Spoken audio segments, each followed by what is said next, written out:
하나님께서 오늘 우리에게 주시는 말씀은 민수기 3장 5절에서 13절까지의 말씀입니다. 여호와께서 또 모세에게 말씀하여 이르시되 레위 지파는 나아가 제사장 아론 앞에 서서 그에게 시종하게 하라. 그들이 회막 앞에서 아론의 직무와 온 회중의 직무를 위하여 회막에서 심우하되 곧 회막의 모든 기구를 맡아 지키며 이스라엘 자손의 직무를 위하여 성막에서 심우할지니 너는 레위인을 아론과 그의 아들들에게 맡기라. 그들은 이스라엘 자손 중에서 아론에게 온전히 맡겨진 자들이니라. 너는 아론과 그의 아들들을 세워 제사장 직무를 행하게 하라. 외인이 가까이 하면 죽임을 당할 것이니라. 여호와께서 모세에게 말씀하여 이르시되 보라, 내가 이스라엘 자손 중에서 레위인을 택하여 이스라엘 자손 중에 태를 열어 태어난 모든 자를 대신하게 하였은즉 레위인은 내 것이라. 처음 태어난 자는 다 내 것임은 내가 애굽 땅에서 그 처음 태어난 자를 다 죽이던 날에 이스라엘의 처음 태어난 자는 사람이나 짐승을 다 거룩하게 구별하였음이니 그들은 내 것이 될 것임이니라. 나는 여호와이니라. 아멘. 요즘 WBC 월드 베이스볼 클래식이라는 세계 야구 대회가 한참 진행 중입니다. 한국은 1라운드 조별리그에서 탈락하였지만 한국과 같은 조에 편성되어서 이번에 돌풍을 일으킨 팀이 있습니다. 이스라엘 대표팀입니다. 한국은 개막전에서 이스라엘에게 2대1로 졌습니다. 얼마나 화가 나는지 잠을 못 잤습니다.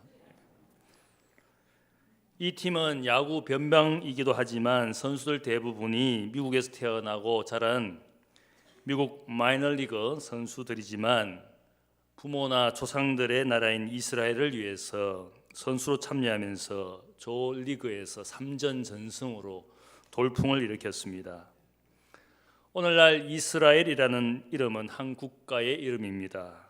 2차 세계대전 후에 승전국들이 2000년 동안 나라 없이 떠돌던 흩어진 유대인들에게 조상의 땅에 돌아와서 국가를 세울 수 있도록 허락을 했기 때문에 1948년 이스라엘 국가 The State of Israel이라는 나라가 세워졌습니다. 구약 성경을 보면 이 이스라엘이라는 이름은 하나님의 백성을 지칭하는 이름입니다. 사도 바울은 놀랍게도 복음과 교회의 시대에 이제 그리스도인들이 참 이스라엘이라고 불렀습니다. 창세기에 보면 이스라엘이라는 이름이 생긴 하나의 이야기가 나옵니다. 조상 야곱이 가나안 땅에 돌아오면서 브니엘에서 하나님의 사자를 만나고 밤새도록 씨름을 하면서 그에게 축복을 요구했습니다. 야곱이 축복을 원할 때 천사는 그에게 축복해 주기를 너희 이름을 더 이상 야곱이라 부르지 않고 이스라엘이라 부르게 될 것이다. 야곱이란 이름은 속인다라는 뜻을 가진 이름입니다. 야곱은 이름처럼 살았습니다. 형을 속이고 아버지를 속이면서 복을 받고 유업을 받기 위해서 수단과 방법을 가리지 않고 속임수를 동원해서 그렇게 살았던 야곱이라는 인생이었는데 그가 20년 나그네 세월을 살고 가나안 땅에 돌아오면서 형 에스를 만날 것을 두려워하면서 홀로 야복강 나루터에서 바로 하나님께 기도하고 하나님의 사자를 만나면서 그의 인생이 바뀌기 시작했습니다. 더 이상 야곱이 아니라 그의 미래는 이름 이스라엘처럼 살 것이다. 하나님이 주인 되시고 하나님이 통치하시는 인생으로 살아가게 될 것이다. 바로 그 이름이 이스라엘이라는 이름입니다. 후에 야곱의 후손들이 애굽 땅에 살면서 애굽의 민족들은 이 사람들을 야곱의 후손들을 부르기를 이스라엘 백성이다 이렇게 불렀습니다.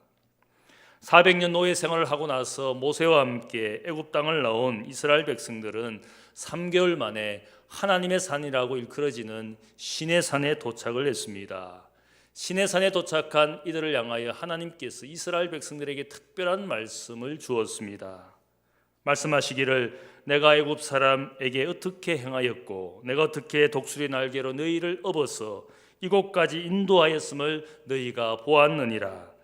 세계가 다 내게 속하였나니 너희가 내 말을 잘 듣고 내 언약을 지키면 너희는 모든 민족 중에서 나의 소유가 되겠고 너희가 내게 대하여 제사장 나라가 되며 거룩한 백성이 되리라. 이렇게 출애굽기 19장에 시내산에 도착한 이스라엘 백성을 향하여 하나님이 마치 그들을 향하신 하나님의 기대, 그들을 향하신 하나님의 비전을 선포하였습니다. 이 말씀은 또한 이스라엘 백성들이 이 세상에서 이스라엘이라는 이름을 가지고 어떻게 살아야 할지를 가르쳐 주시는 마치 잡 디스크립션처럼 그가 이스라엘이라는 이름을 가지고 이 세상에서 어떻게 행해야 될지를 가르쳐 주시는 말씀입니다.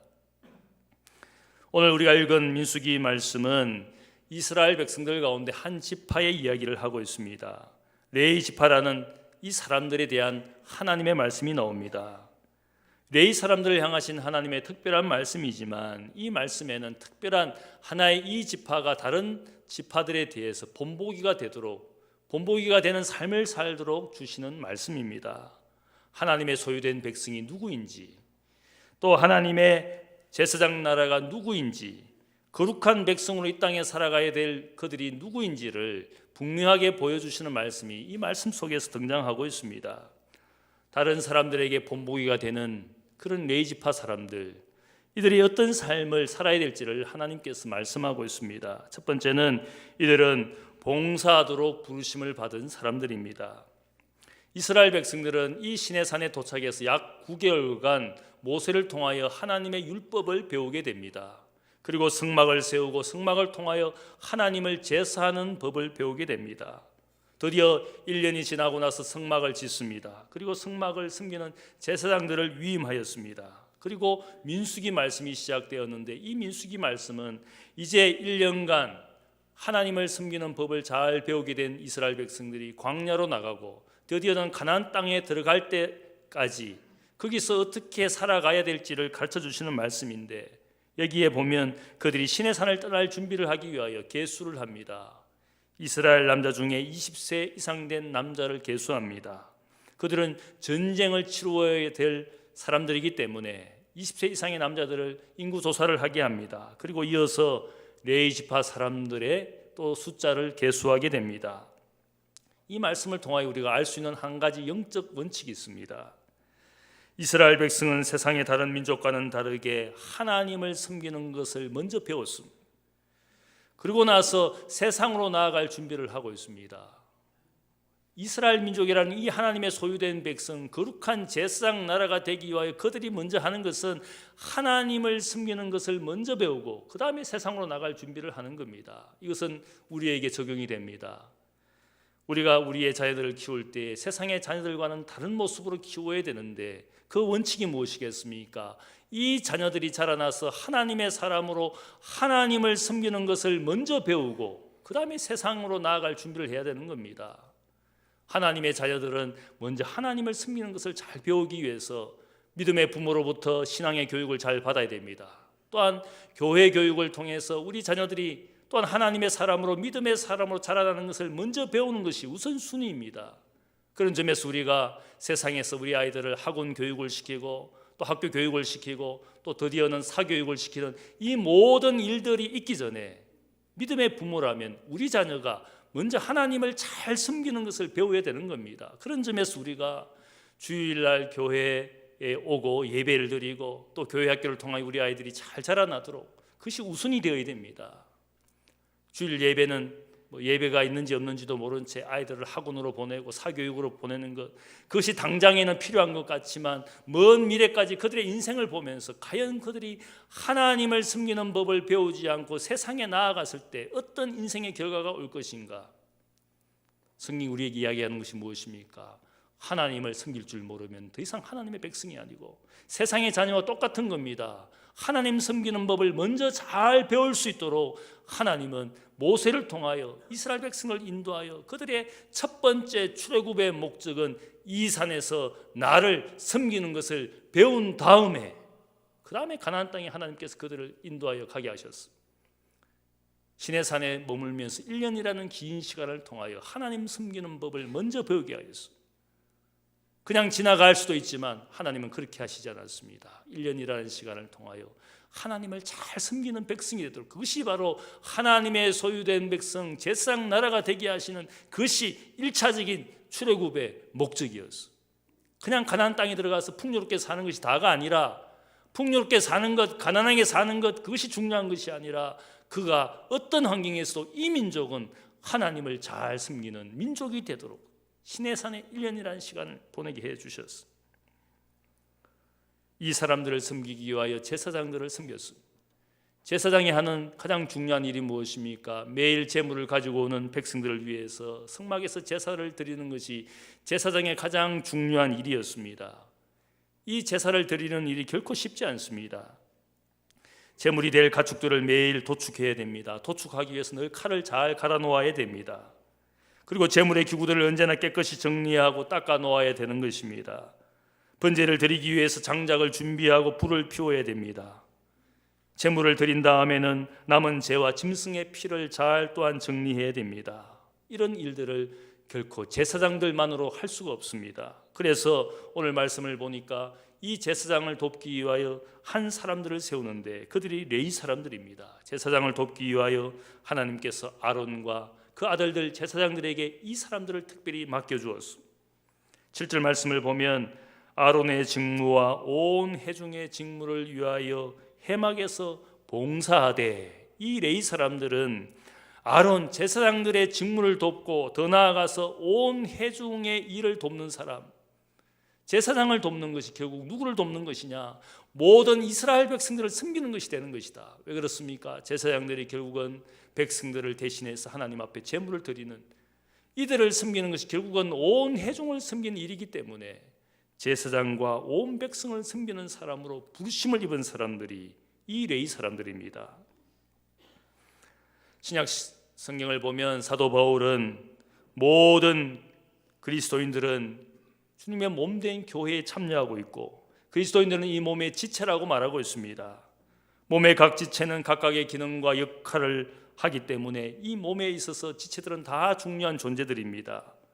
혹 약하게 보이는 지체가 있다 할지라도 그 지체를 더욱 소중히 감싸고 보호하는 것이 이 몸의 지체를 보면서 사도 바울은 우리가 그리스도의 몸의 지체다, 모두가 존귀한 존재들이고 약한 존재일수록 더욱 감싸고 돌보아야 된다라고 그렇게 말하고 있습니다.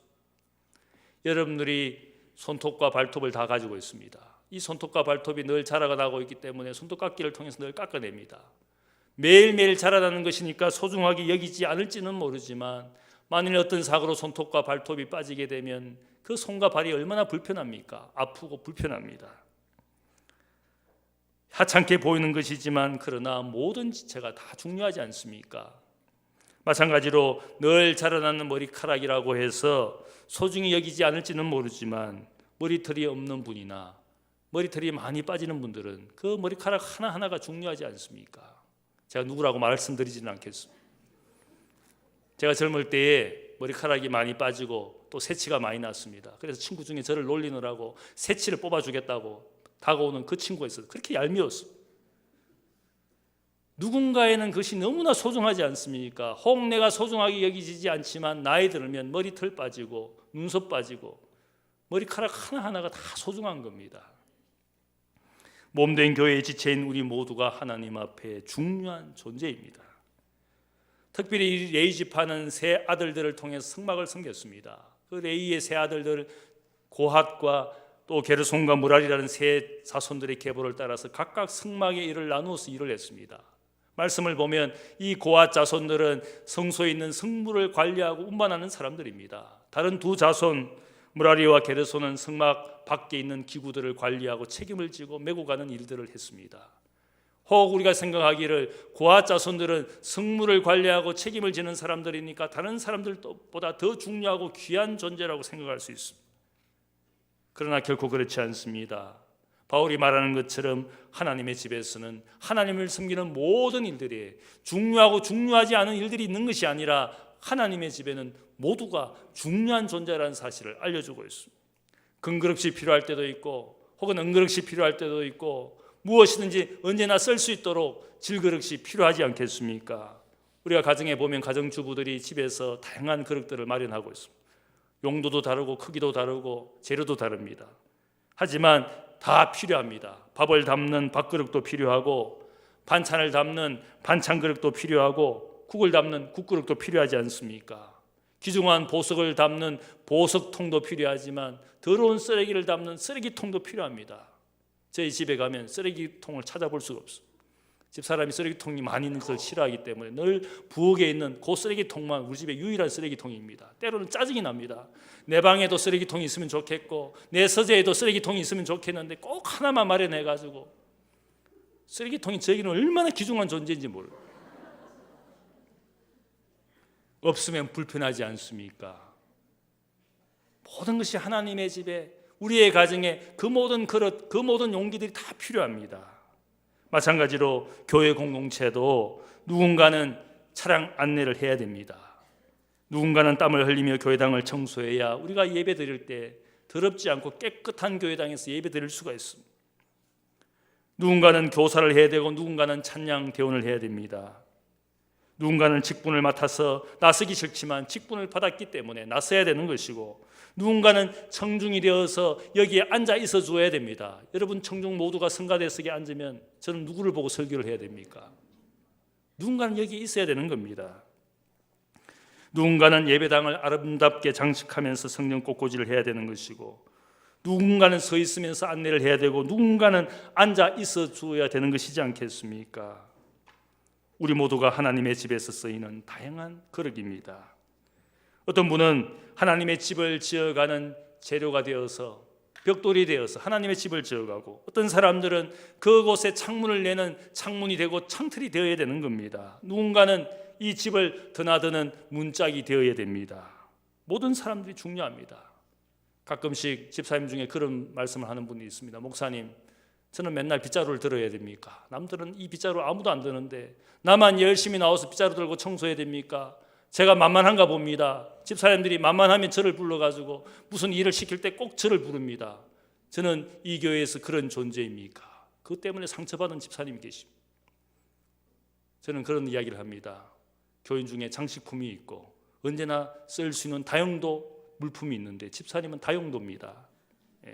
하나님이 누구를 좋아하시겠습니까? 장식품을 좋아하겠습니까? 언제나 쓸 수 있는 곳에 쓰임받는 다용도가 좋겠습니까? 제가 생각할 때 주부도 마찬가지입니다. 사람들이 생각할 때 언제나 가까이에서 쓰기 좋은 그것이 사실은 더 필요한 것이지 않겠습니까? 교인 중에는 제가 생각할 때 장식품이 있습니다. 그냥 겉모양만 멋지게 아름답게 그런 분도 필요합니다. 교회가 훨씬 밝아지지 않겠습니까? 우중충한 사람들이 많이 있는 것보다 조금씩 빛이 나는 사람이 가끔씩 있어줘야 사람들이 이 교회는 참 멋있는 사람들이 있구나 기쁜 마음이 들 수 있어. 그러나 교회를 위해서 어두운 곳에서 음지에서 일하는 누구든지 그분이 함께 일하는 것을 좋아하고 언제든지 내가 어려운 일이 있으면 그분께 부탁하고 싶은 분, 언제든지 내가 부탁하면 도와줄 수 있는 분, 그런 분이 교회에 있을 때 또 교회가 돌아가는 것이지 않겠습니까? 중요한 것은 우리 모두는 오늘 이 레위 사람들처럼 섬기기 위하여 부르심을 받은 존재입니다. 사도 베드로가 베드로전서 2장 9절에 말하기를 너희는 택하신 족속이요 왕같은 제사장들이요 거룩한 나라요 그의 소유된 백성이니 이는 너희를 어두운 데서 불러내어 그의 기이한 빛에 들어가게 하신 이의 아름다운 덕을 선포하게 하려 하심이라. 모든 그리스도인들은 하나님의 택하신 족속 소유된 백성, 왕같은 제사장들인데 이러한 명칭을 붙여주신 이유는 바로 우리를 죽음의 어둠으로부터 불러내어 주셔서 하나님의 빛을 세상에 전하는 섬기도록 불러주신 존재라고.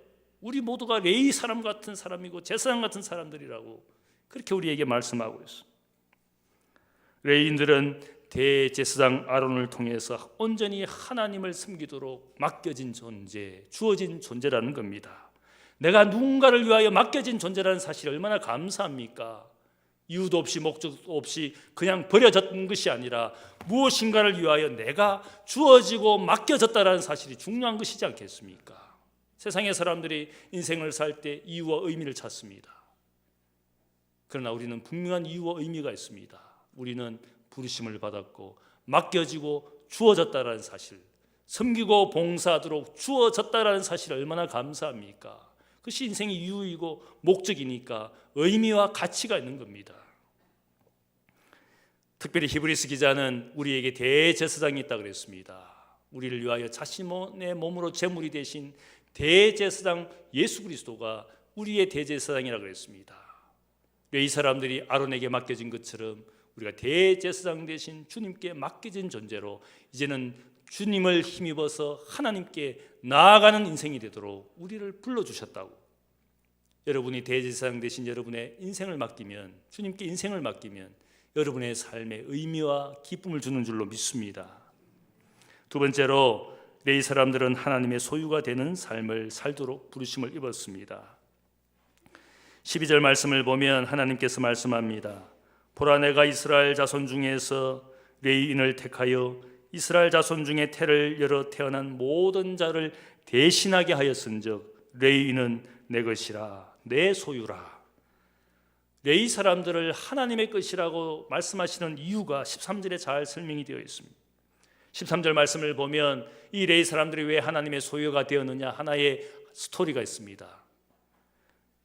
이집트 땅에 이스라엘 백성들이 노예로 400년 동안 살 때에 이 출애굽시키기 위하여 이 애굽 땅에 파라오에게 하나님께서 10가지 재앙을 내리셨습니다. 9가지 재앙을 그들이 받는 동안에도 이스라엘 백성들을 내어보내어 줄 마음이 없었습니다. 마지막 재앙, 큰 재앙을 내리셨는데 애굽 땅에 태어난 모든 첫 생명, 가정에서 태어난 첫 생명이나 혹은 가축 중에 첫 가축, 첫 생명들을 하나님께서 다 죽이시겠다고 10번째 재앙을 그들에게 이야기했습니다.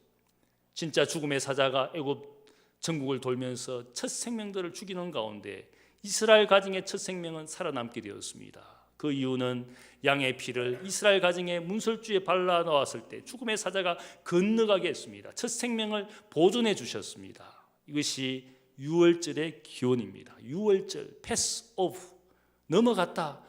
죽여야 될 생명들을 살려주시고 넘어갔다라는 것이 유월절의 기원이었습니다. 그래서 이스라엘 가정에 태어난 첫 생명은 원래 죽어야 될 생명이지만 하나님의 은혜로 살게 되었습니다. 살게 되어진 그 생명을 하나님의 것이라고 하나님께서 선포하고 있습니다. 하나님의 소유라는 그 뜻이 무엇이겠습니까? 하나님의 마음대로 할 수 있다는 그런 생명입니다. 하나님의 소유라는 것은 그 생명은 전적으로 이제는 하나님의 일을 하도록 헌신하도록 하나님께서 그를 쓰시겠다는 뜻입니다. 그런데 이스라엘 가정에 태어난 모든 첫 생명은 원래는 하나님의 것이 되어서 하나님의 일을 하도록 전적으로 인생을 바쳐야 되는 것이지만 오늘 이 말씀은 그 사람들을 대신하여 한 지파 사람을 세우셨습니다.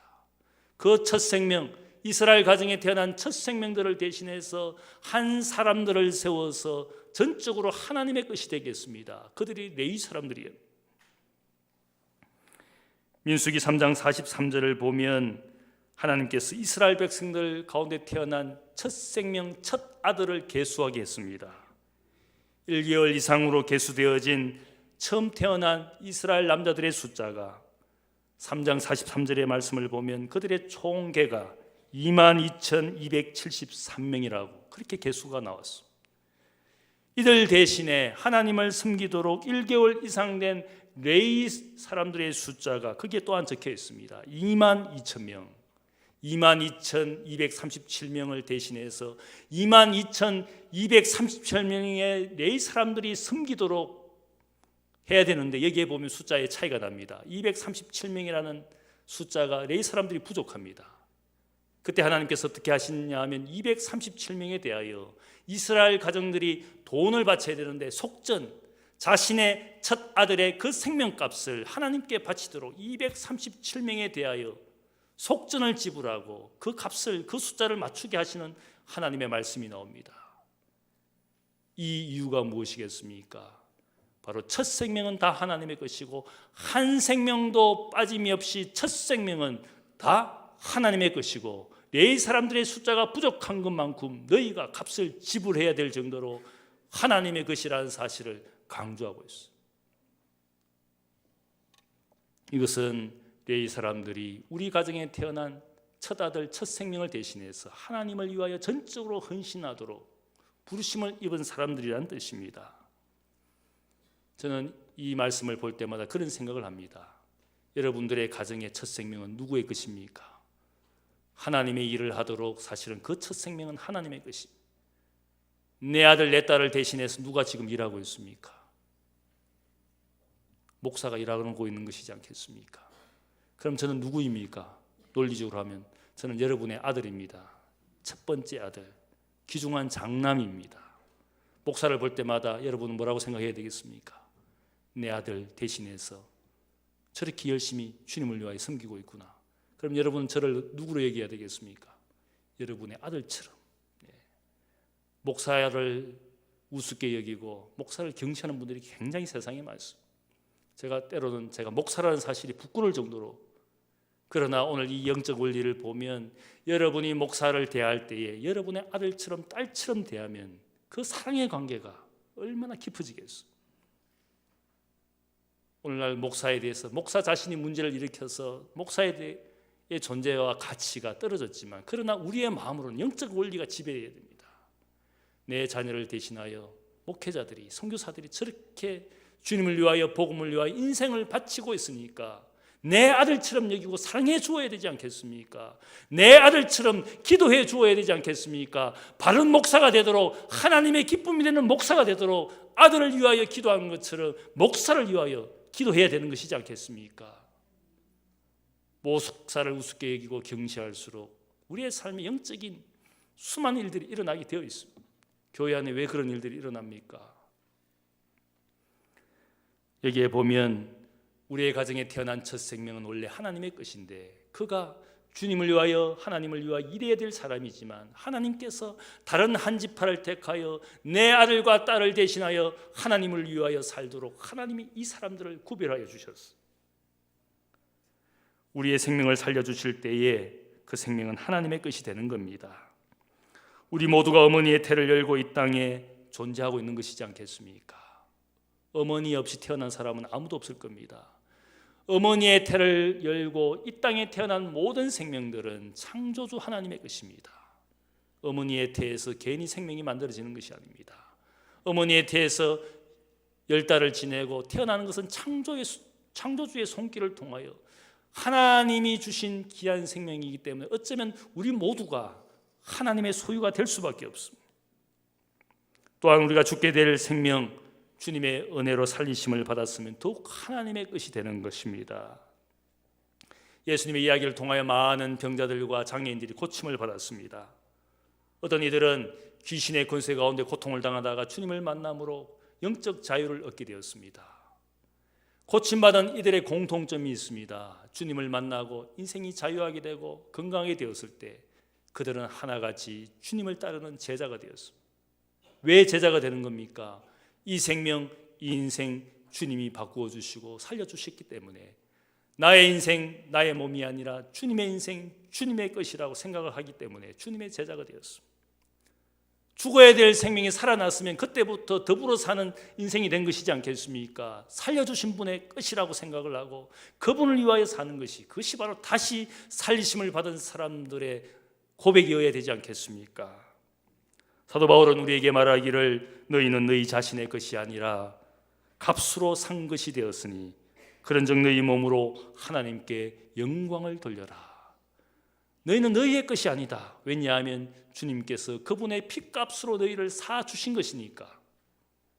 이 말씀의 의미가 무엇이겠습니까? 우리가 다 죄의 노예가 되고 사망의 종이 되어서 사실은 우리는 불행으로 가는 인생들이었는데, 그 노예 시장에서 노예들이 쇠사슬을 차고 새로운 주인이 나타나서 값을 지불하고 자신을 그 노예 시장에서 구해주는 그런 모습을 우리가 생각할 수가 있습니다. 주님께서 우리가 죄의 종으로, 사망의 종으로 팔려가는 그런 인생, 죄인으로 낙인 찍혀서 팔려가는 그 인생들을 주님의 피값으로, 사실은 노예라는 존재가 얼마나 하찮은 존재입니까? 물품처럼 취급이 되었습니다. 그런데 주님께서 이 노예라는 존재, 우리가 그 노예와 같은 신세인 것을 아시고 자신의 피값으로, 가장 값비싸고 고귀한 자신의 피값으로 우리를 사주신 것은 우리를 그만큼 존귀하게 여겨주신 겁니다. 주님께서 우리를 값주고 사 주셨을 때에 우리가 주님의 것이 된 줄로 믿습니다. 내 생명도 내 인생도 주님의 것이 되었어. 그래서 사도 바울이 우리에게 이야기하는 것은 값으로 산 것이 되었으니 너희 몸으로 하나님께 영광을 돌려라. 너희 인생으로 우리의 주인 되신 그분을 위하여 그분의 영광을 위하여 살도록 하라. 그렇게 우리에게 권면하고 있어. 우리 모두가 어머니의 태를 열고 나왔을 때 하나님의 것입니다. 그런데 우리가 죄의 종이 되어 죽을 죄인이 되었을 때 주님께서 그 값을 지불하고 내 인생을 사 주셨기 때문에 내가 주님의 것이 된 줄로 믿습니다.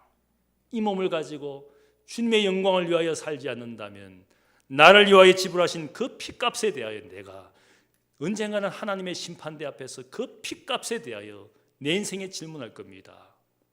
하나님이 내 인생을 구원해 주신 이 생명 가지고 세상에서 어떻게 살았는지 질문하실 겁니다. 레위 지파의 존재는 바로 우리를 상징하는 존재들이라 할 수 있습니다. 세 번째로 이들은 자신의 일을 통하여 하나님께 예배하는 삶을 사는 사람들입니다. 민수기 1장 47절에서 53절까지의 말씀을 보면 레위 사람들은 전체 인구 조사에서 먼저 개수에 포함시키지 않은 사람들이 되도록 했습니다. 왜냐하면 다른 사람들은 전쟁의 칼과 또 창을 가지고 전쟁을 치룰 사람들이지만 이 레위 사람들은 전쟁의 칼과 창을 가지고 싸울 사람들이 아니기 때문에 인구조사에서 빼도록 했습니다. 다만 이들에게는 다른 임무가 있습니다.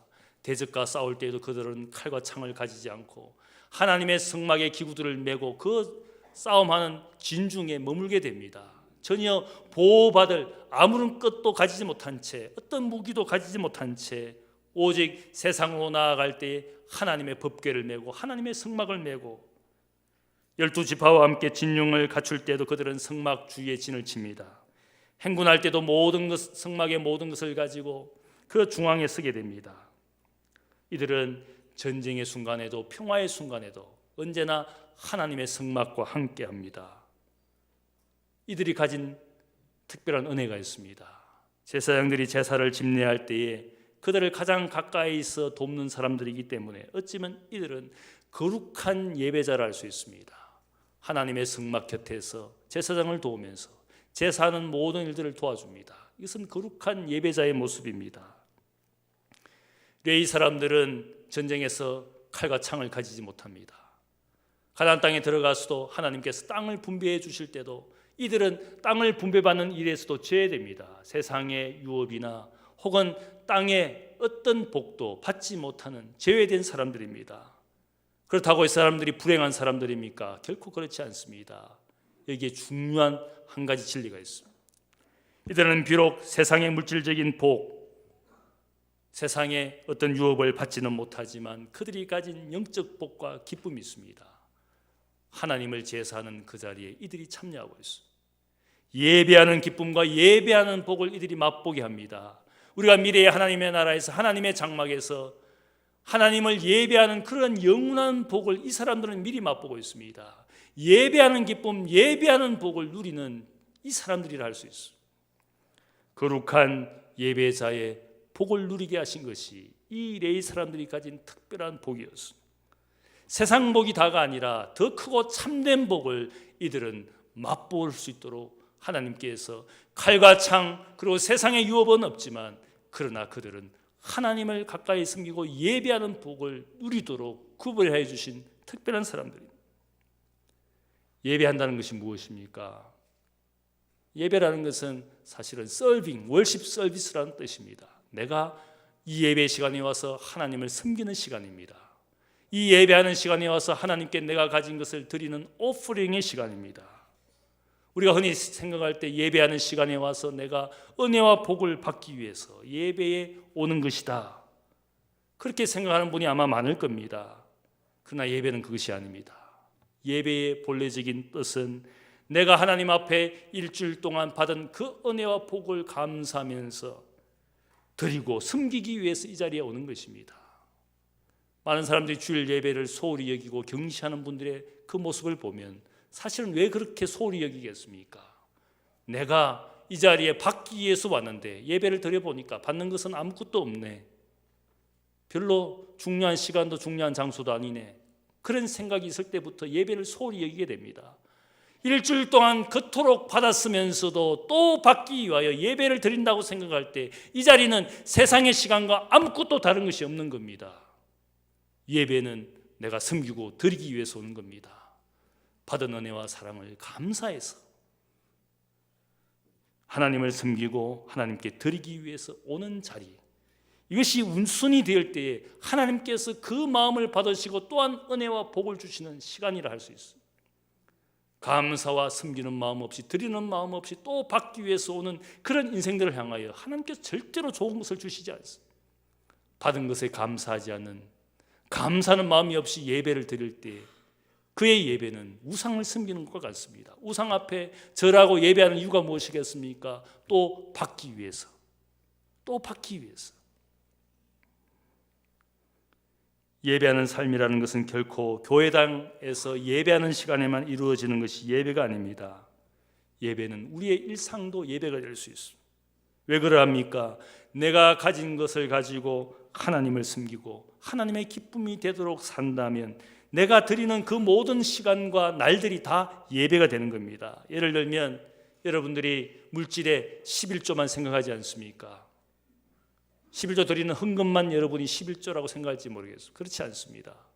우리가 11조라고 생각을 할 때 내가 일주일에 168시간을 살고 있는데 그 중에 10의 1, 16.8시간, 시간의 11조를 하나님 앞에 드리고 있다면, 시간의 11조가 구체적으로 어떤 것이겠습니까? 내가 하나님의 기쁨이 되는 삶을 사는 시간들, 예배하는 시간, 말씀을 공부하는 시간, 기도하는 시간, 이웃을 위하여 섬기는 시간, 내 직장과 일터에서 누군가의 이익을 위해서, 내 탐욕이 아니라 누군가를 위하여 내가 섬기고 사랑하는 시간이 있다면 그것은 11조가 되는 겁니다.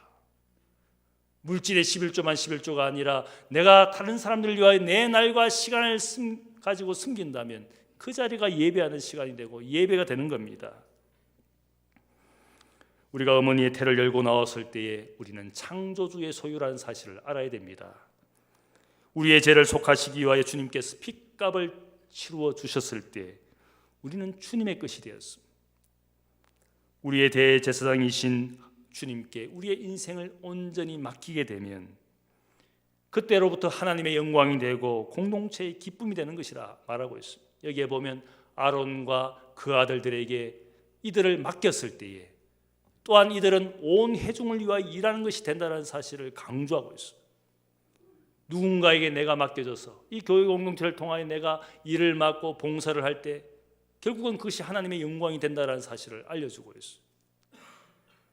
나의 시간과 물질, 재능을 주님을 위하여 쓰고 있다면 그것이 나의 인생의 복인 줄로 믿습니다. 여러분이 주님의 것이고 하나님의 것이고, 그래서 여러분의 인생을 통하여 하나님께 영광이 되는 삶을 산다면 그때부터 여러분의 삶은 하나님의 소유된 백성, 거룩한 제사장 나라, 하나님의 특별한 백성인 줄로 믿습니다. 그러한 삶을 여러분의 일터에서 일상생활을 통하여 하나님 앞에 예배하는 자의 복이, 기쁨이 여러분의 삶에 넘치시기를 축복합니다. 기도하겠습니다. 사랑의 아버지 하나님, 감사합니다. 하나님 아버지, 우리는 어머니의 태를 열고 이 땅에 나왔을 때 창조주의 섭리와 손길 가운데 이 땅에 태어난 하나님의 소유인 줄로 믿습니다. 우리의 인생 나의 것이라고 생각하지만 창조주가 지어주신 창조주의 것임을 고백합니다. 죄 가운데 살다가 죄와 사망의 종으로 팔려가던 인생이었는데 우리를 불쌍히 여기주셔서 자신의 소중한 핏값으로 우리를 사주셨기에 이제는 주님의 것이 되었습니다. 우리의 인생과 몸으로 하나님께 영광이 되는 삶을 살기를 원합니다. 하나님께서 특별히 세우신 이 레위 사람들의 이야기들처럼 우리를 또한 세상과 하나님을 섬기도록 불러주심을 믿습니다. 거룩한 제사장 되게 하시고 소유된 백성 되게 하시며 하나님의 기쁨이 되도록 우리의 모든 일상과 삶의 모양들이 예배하는 자의 삶이 되도록 우리에게 복을 허락하여 주옵소서. 우리가 하나님 앞에 맡겨진 존재, 주어진 존재임을 감사합니다. 이 귀한 기쁨을 가지고 일상에서 날마다 승리하는 하나님의 백성이 되게 하여 주옵소서. 감사하며 예수님의 이름으로 기도하옵나이다. 아멘.